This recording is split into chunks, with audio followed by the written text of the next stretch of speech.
Hello everyone, जय सिया राम।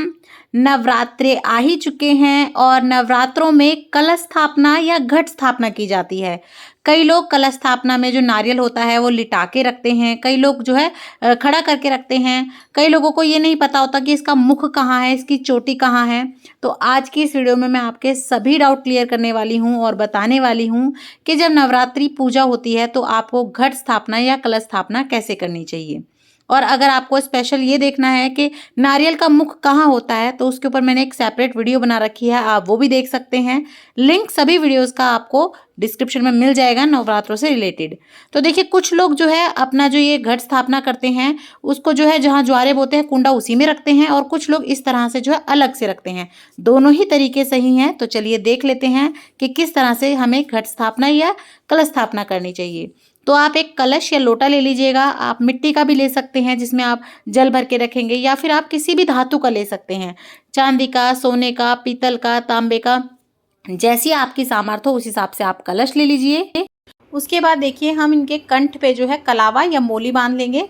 अगर आप किसी धातु का कलश ले रहे हैं तो कोई दिक्कत नहीं है, लेकिन अगर आप मिट्टी का कलश लेते हैं कोरा, तो आप एक बात का ध्यान रखिएगा, आप ये ट्रिक फॉलो ज़रूर कीजिएगा कि आप उसमें पानी भर के रख दें पहले से ही, या फिर उसे डुबो दें पानी में। उससे देखिए आपको दो फायदे होंगे। पहला तो ये कि आपका जो कलश है वो सोखेगा नहीं बाद में पानी को, आपका कलश काफ़ी लंबे टाइम तक भरा रहेगा, सूखेगा नहीं। और दूसरा ये कि जो आपका कलश अगर कहीं से फूटा हुआ होगा या छेक हो रहा होगा तो आपको पता चल जाएगा, वरना कलश स्थापना के बाद आपका जो है कलश वो रित जाएगा और आपका जो है कलश खाली हो जाएगा, जो कि अच्छा नहीं होता है। उसके बाद देखिए, अपने कंठ तक कलश को पानी से भर लें, साफ पानी से। उसके बाद हम एक सिक्का, सुपारी, हल्दी की गांठ इस तरह से डाल देंगे, साथ ही में दूर्वा डालेंगे, और उसी के साथ साथ हम फूल डाल देंगे। और अगर सिक्का हो सके तो आप चांदी का ले लीजिएगा, नहीं तो आप कोई भी ले सकते हैं। उसके बाद देखिए, थोड़ा सा गंगा जल डाल दिया है हमने यहाँ पे, साथ ही में थोड़े से हम अक्षत डाल देंगे। और अक्षत यानी कि चावल आपके टूटे हुए नहीं होने चाहिए। थोड़ी सी रोली डाल दें, और अगर हल्दी की गांठ ना हो तो आप सूखी हल्दी भी डाल सकते हैं। उसके बाद देखिए, हम हमारा नारियल ले लेंगे।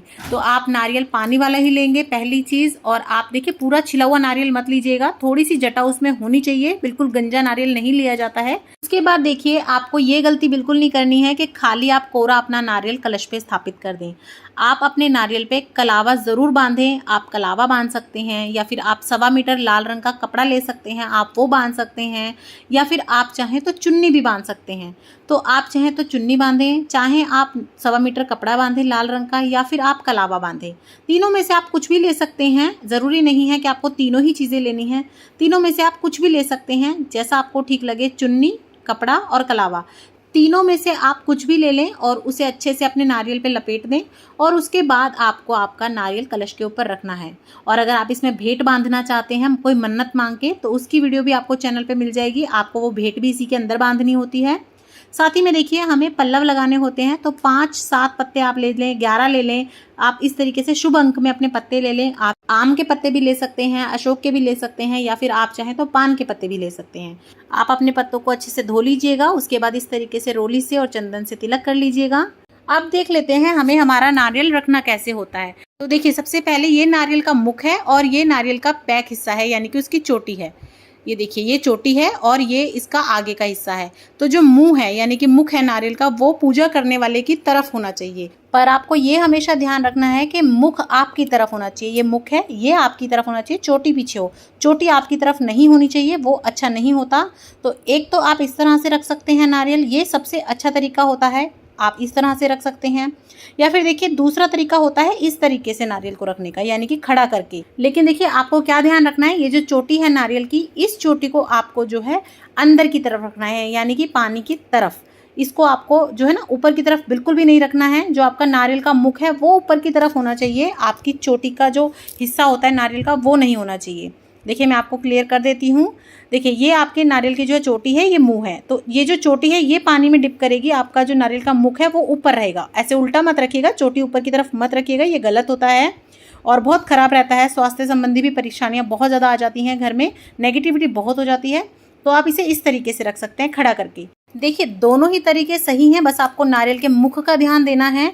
बाकी भारत में दोनों ही तरीके से नारियल रखा जाता है, क्षेत्र के हिसाब से जो है ना अलग अलग हो जाता है। बाकी आप दोनों तरह से रख सकते हैं, बस आपको मुख का ध्यान रखना है।